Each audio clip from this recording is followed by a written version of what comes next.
Okay, welcome back to Watanagashi. So apparently where I've last left off, I have been told some more and more depth detail, and plus we're inside some sort of warehouse of some sort. Like, I think it's supposed to have some sort of tools and stuff like that when it comes to the Watanagashi festival.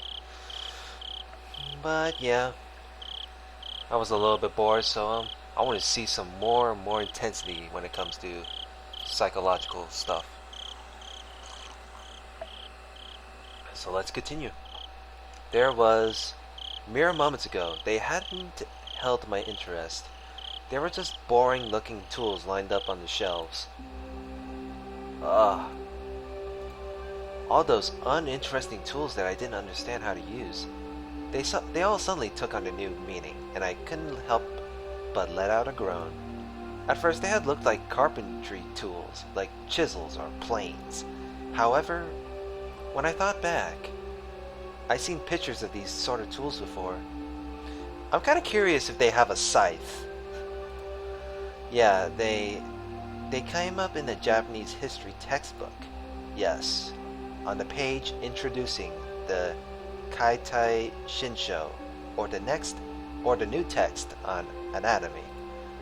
These sort of things, they're printed realistically in the literature of Germany, capital of the medical world. These aren't carpentry tools.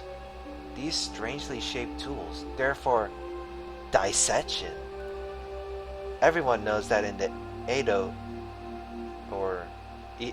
period, they would dissect the corpses of those who had been put to death in order to gain knowledge about Western medical techniques. Oh God. Illustrations of the dissection tools they used at the time came up in textbook supplements. The things hung up on this wall all looked exactly the same as those. If you want a scarier way of looking at it, think of them as cooking utensils. Takano-san, holding the lantern, the only light source in the room, led us along the wall. She had the only light, so I had to walk after her whether I liked it or not. Look. Takano-san illuminated a coiled chain which left a bigger impression than the other things we saw. The chain in itself was nothing unusual, but further along it were metal fetters that were like hinges, clearly meant for binding people. Dang, we got torture stuff going on? Kei-chan, look at that! Shion tapped me on the shoulder and pointed to a restraining table that was clearly shaped like a person. My spine froze. My blood felt like it was turning into sherbet as it crawled up my back. On each of the joints, there were things like chains and iron balls attached. It was like the table was searching for its next sacrifice, ready to spread their arms wide and close them in. Oh my God, why haven't I seen this before in the last game? Close them in, oh my God. Oh man. It's probably a chopping block. I think you'd strap the sacrifice down to prep them from eating. The words chopping block sent a jolt through my body. When I looked more closely, there were many dark slices carved into it as though from a knife or a saw.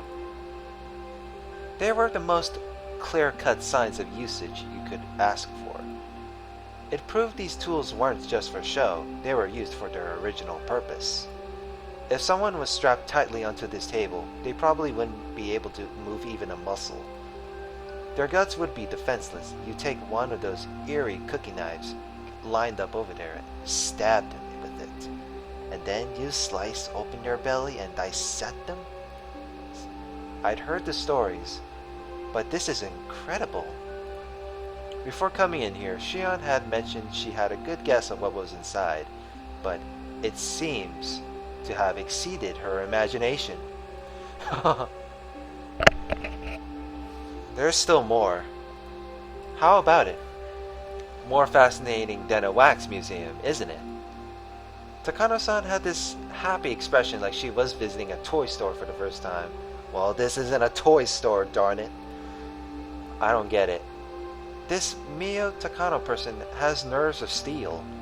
Are these bizarre, grotesque objects that fascinating to her? I could tell she's a sadist. I, for one, was not enjoying myself.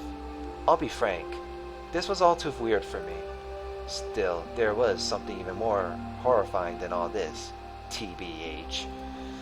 That would be none other than Takano-san herself. Takano-san holding the lantern, giving off such a thin beam of light if she suddenly turned it off, that what would I do when the next moment everything went totally dark? That's why I was scared. Takano-san had the only light, and anyway, I was scared. At some point, Shion had started holding onto my shirt sleeve. It was a little annoying to walk like that, but I didn't shake her off. That minor sensation allowed me to feel the presence of an ally, here and now. Before we had even walked halfway through the storehouse, the air I felt on my skin changed completely. These cruel tools lined up, all crammed together in this place. Some were horrible ones made to take away sacrifices' freedom, and some were tools made to efficiently disassemble and prepare the bodies for consumption.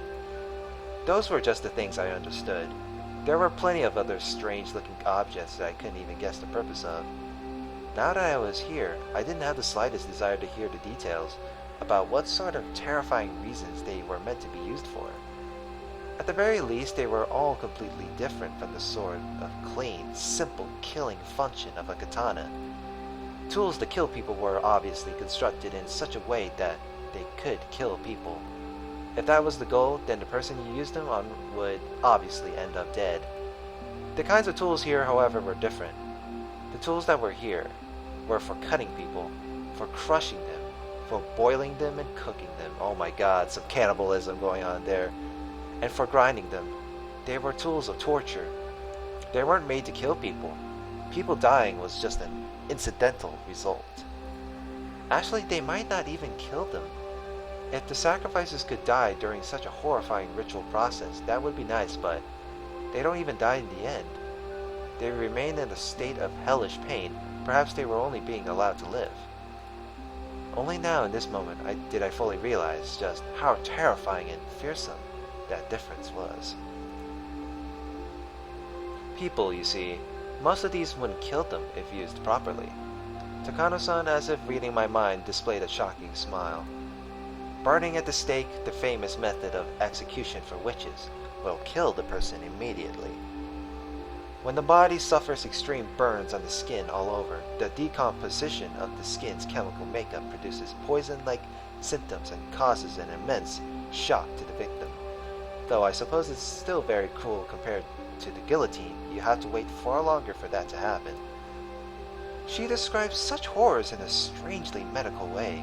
Well, she is a nurse, after all. Shion immediately answered the question I had. Takano-san is a nurse. There's a saying... Oh, that's what I said, darn it!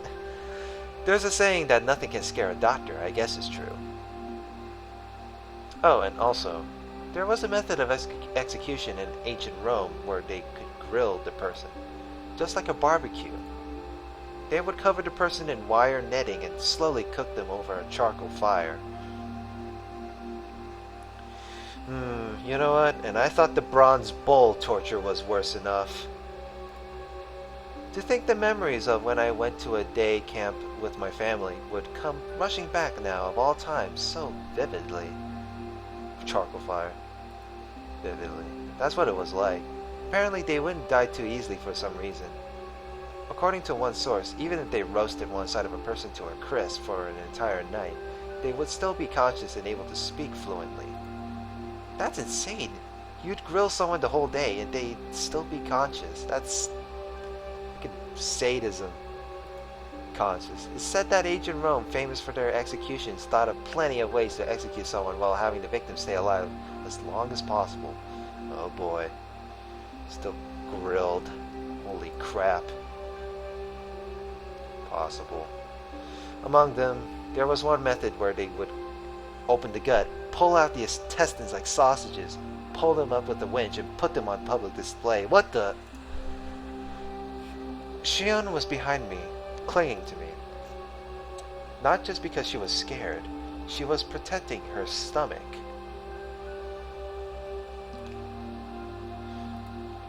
You would think someone with their intestines pulled out would die instantly, right? Actually, as long as you do it tenderly and thoroughly, it's apparently possible to pull them all out while the person is still conscious. I felt a sick feeling in my stomach. Even Shion is creeped out on that one. It was like my organs were coiling up just from Takano-san's stare. Though pulling them out with a winch was a rather exaggerated method, in a more barbaric way, they might slice open the gut, then cut the intestines out and throw them everywhere. It's quite imaginable that they did dreadful things like that too, isn't it? However, those being put to death are conscious. It must be far more terrifying than painful. She spoke with pleasure, as if she had come here on a sightseeing trip. I heard Shion gulping multiple times near my ears. Perhaps Inamizawa, or rather Onikafuchi village, did something like that for the Watanagashi festival. Listen, if you try hard, can't you hear it? I wanted nothing more than to not hear anything at all. So why? Why only at times like these do I begin to hear things I shouldn't be able to?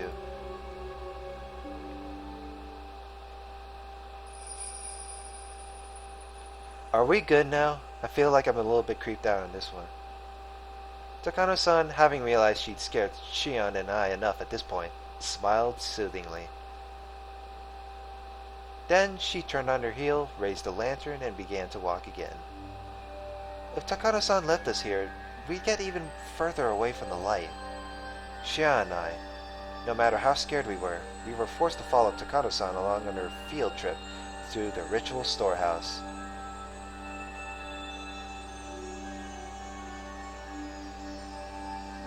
I suppose we've seen a bit of everything. See? This place is interesting, isn't it? Not really, she says, raising the lantern high in the center of the storehouse. The dim lighting didn't change, but for some reason it felt like I was able to see all of those horrible tools at once. Kei-chan, look up. Shion stammered while grabbing the rope, while grabbing the nape of my neck. I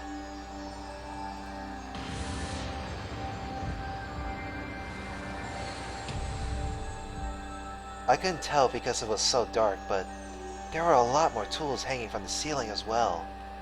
They all looked like they were made of iron bars. Oh my god, my eyes are watery.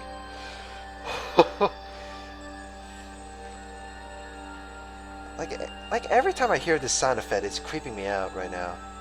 They all looked like they were made of iron bars, but then I figured it out. Cages. For cages, they were very small. Cramped cages, just for one, like a casket. If you got locked up in there, no, you wouldn't get locked up inside it. It was another tool meant for restraining people where the iron bars would squeeze you tightly. All the so many big and large, things of all shapes were hanging down. Takano-san's mention of execution by grilling crosses my mind. We weren't just surrounded on all sides by these terrifying instruments. Things crowding the ceiling were even hanging over our heads. There are many of these sorts of bird cages among European torture devices. I'm surprised to see them in Japan as well. Kei-chan, is there something in there? A person? A mummy? I don't know about a mummy, but... where? Shion desperately pointed to one of the many human-sized bird cages hanging from the ceiling, but I couldn't tell which one she meant. Being that dark, there wasn't any way you could tell if something was there in the first place. I don't see anything. You sure you're not seeing things?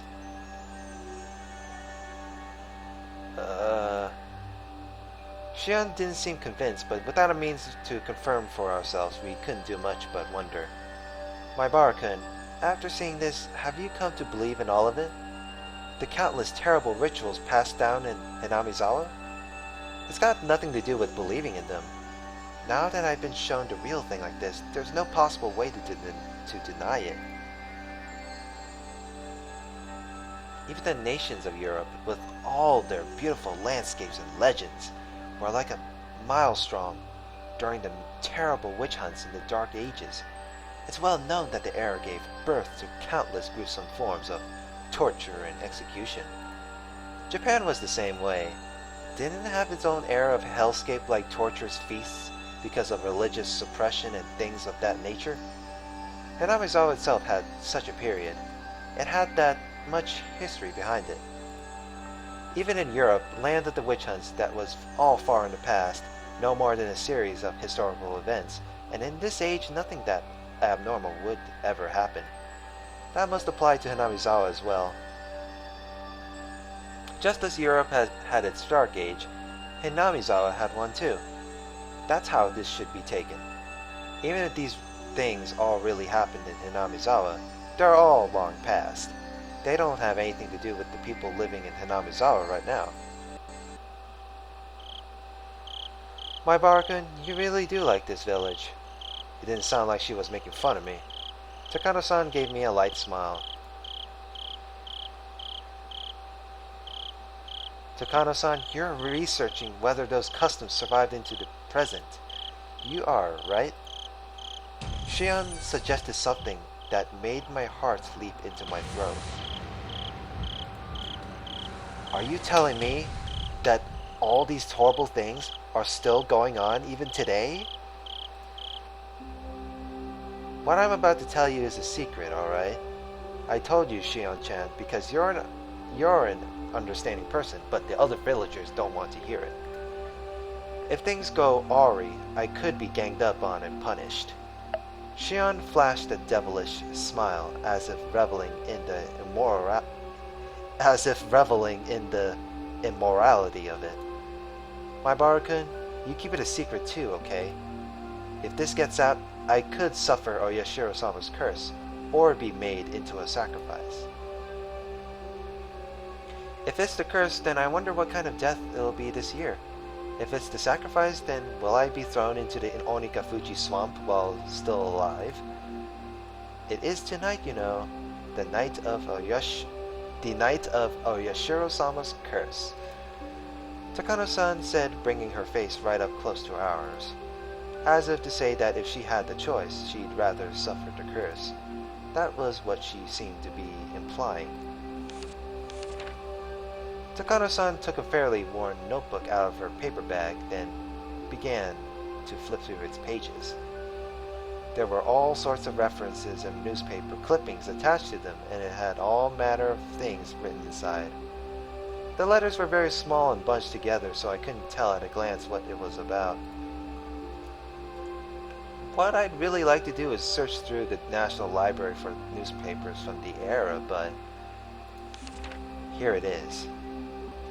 You know, Shion had made a devilish smile, but she's not even smiling, from what I know. Here it is. Let's see. A photocopy of a page from some book was slid into the notebook, and it too was written in small, tight lettering. Like the other pages, I couldn't tell what it was about just by glancing at it. This is a story that actually happened. It was around the end of the Meiji era.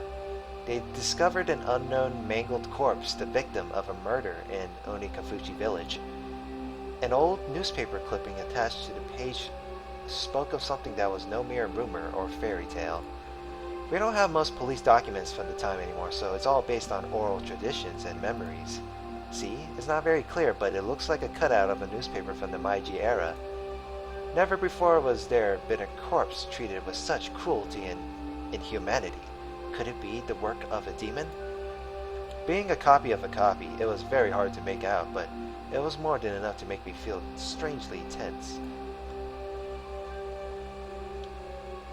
Near the end of the Meiji era, in old Onikafuji village, a mangled corpse was discovered. The identity of the corpse was unknown.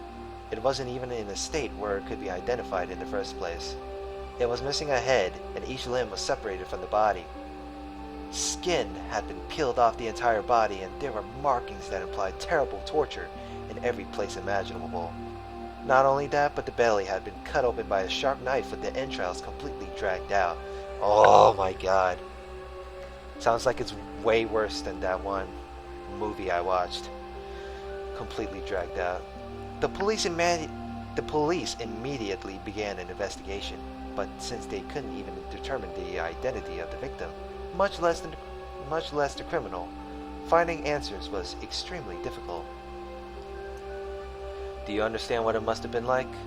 I couldn't imagine such a strange sight, even if I tried. This was the first time I was ever thankful for my lack of imagination. The victim was skinned while still alive, underwent all kinds of torture, and was killed brutally. The author here also thinks that even after death, their remains were divided and dissected even further, the epitome of inhumanity. I'm of the opinion that the entire process was performed while the person was still alive, though. What do you think, my Barakun?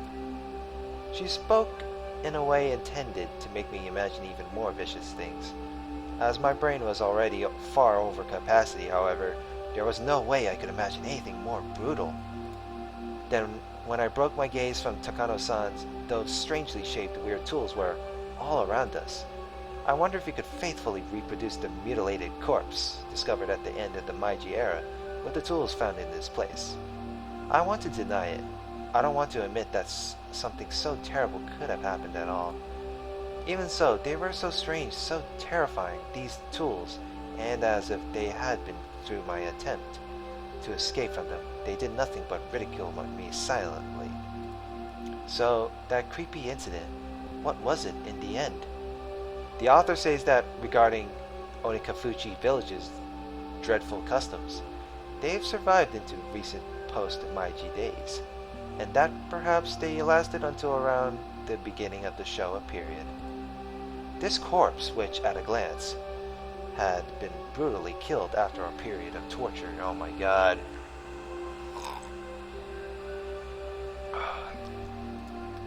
In actuality, however, it was the pitiful sacrificial remains of the man-eater's terrifying feast. The corpse was just leftovers. It was so fantastic, so strange that it didn't feel real. Was this an extension of the legends too? It happened in the Meiji era though, which is just too recent to be called a legend. Also, there's a new newspaper clipping right here suggesting it. Okay, but even if it really happened, it was a long time ago, right? I mean, the Meiji era ended 100 years ago. That's all. Only 100 years ago. Besides, it kept happening even after the beginning of the Showa period, like with the uproar around the post-war canned flesh incident. Oh, I apologize. That story was taboo, wasn't it? Takano-san immediately stopped talking as if worried about Shion. Shion briefly looked somewhat angry, but that expression soon disappeared. Huh? Takano-san, what did you just say? Canned flesh? Just then, there was a huge creaking noise. Everyone whipped around to look. What the hell? It was Tomitaki-san, who had opened the door slightly. Holy shit, that scared me a bit. Did I startle you? Yes. Oh, Joro-san, could you not resist seeing inside? This is a splendid treasure trove of torture devices. I'll pass on that. I'm bad with this sort of thing by nature. Takano-san held her stomach and had to muffle her laughter as if she wanted to make a comment about his masculinity. In any case, the dance and ceremony are over and everyone's going down to the stream. The festival will be over within minutes. Uh-oh. Oh, that's no good. My Barakun is just such a good listener that I couldn't help telling stories. I'd really rather you not mention me in a place like this. Joro-san, could you wait out front? I want to take a few pictures. There are actually a lot of tools I'd like to bring home, but we obviously can't do that. Takano-san took camera, or do you mean took the camera out of her paper bag, and began to snap photographs. She looked like she was having fun, like she was on a scavenger hunt. Keiji-kun, are you leaving too? I've seen enough. Shion, you're good too, right? Let's get out of here. I want some fresh air. I agree. Let's leave. I did feel a bit of hesitation at leaving Takano-san by herself in this darkness. When I thought about it, though, I realized that whatever kinds of evil spirits and ghosts lurked in the darkness, none of them could hold a candle to how scary she was. Even if a phantasm were to appear, she'd be overjoyed and flash her camera at it. It seemed like Shion shared my somewhat rude mental images. We exchanged glances and smiled painfully. We left Takano-san there, bathed in her strobe of camouflages, and decided to go leave the ritual storehouse. Amazing. Everyone at the festival seemed to have gone to the stream, so their voices were very distant. The voices of the bugs, on the other hand, were clear, lending an empty feeling of isolation to the place. How was it? Interesting? Tomotaki-san gave us a somewhat mischievous grin. You should have been able to tell by looking at how pale our faces were. I should have kept watch outside with you, Tomotaki-san.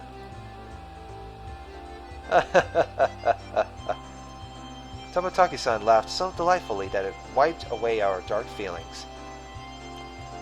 How did you fare, Shion-chan? Were you scared? I was prepared for it, so I wasn't too afraid, but seeing the real thing was powerful. Shion spoke like she wasn't scared at all. Yeah, sure. She really had been quite afraid, but seeing as how I was in way worse state... I'm lost at words. She really had been quite afraid, but seeing as how I was in way worse a state than her, I didn't have much room to talk. As Tomotaki-san grinned candidly, my mind, exhausted and knocked up by nervousness, began to calm itself. Was Takano-san an adult about this little expedition? You know how she seems like a child sometimes. I was worried she'd be way too excited. Both Shion and I laughed and left that as our answer. Hopefully she was only looking at things. I'm worried she'll sneak something out of there or mess with a ritual implement too much and break it or something. Right, that's quite possible. She is alone in there right now. She might pilfer something small and easily concealed, hiding it in her pocket. Yeah, I can see that. Shion said what I was thinking. You're sure she didn't break anything? I could clearly hear some noises like someone jumping up and down. I was getting pretty nervous. I'm sorry, I ran out of film. Juro-san, if you have any more, could I use some? Takano-san suddenly appeared while we were talking about her, taking everyone by surprise. Tomotaki-san smoothly grinned and responded as if nothing had happened. He's pretty mature. I'm all out of spare film. Sorry about that. Jeez, you won't win any Pulitzer prizes by not stocking enough film for any occasion, you know. I suppose that's it then. Tomotaki-san scratched his head apologetically. Without film, we're done here. Takano-san seemed to have given up because of that too. We checked carefully to make sure we hadn't left anything inside, then closed the door and turned to the heavy padlock we left beside it. Takano-san, you didn't sneak anything out, right? How rude. I'm trying not to be that childish. Clack. Tomotaki set the padlock back to the way it was before. From a cursory glance, it didn't look like thieves had snuck in at all. Okay, let's get over to the stream ourselves. If we don't at least set some cotton afloat, there won't be any point in coming to the festival. Tomotaki-san spoke brightly, urging us all on, setting cotton afloat down the stream. I shake my head a few times, driving away my dismal thoughts as to the double meaning. Takano-san, looking a little let down, kept turning back to glance at the ritual storehouse. Let's just leave it at that, alright? You saw enough to sate your curiosity, didn't you? Oh, not at all. Everything I found only renewed my interests. All those stories and legends suddenly hold water. After today, I'm going to have to change the way I look at all this. Wow, she's truly indomitable. Her curiosity really is something else. Still, interested in all this, through and through. Huh.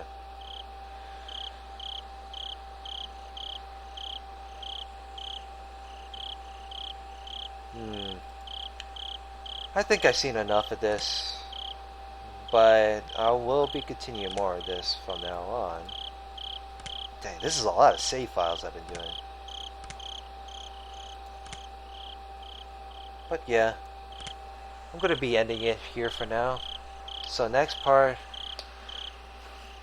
let's see how this one will go, and I hope I don't get creeped out like last time. So like, comment, and subscribe, and see you later. Have a good one.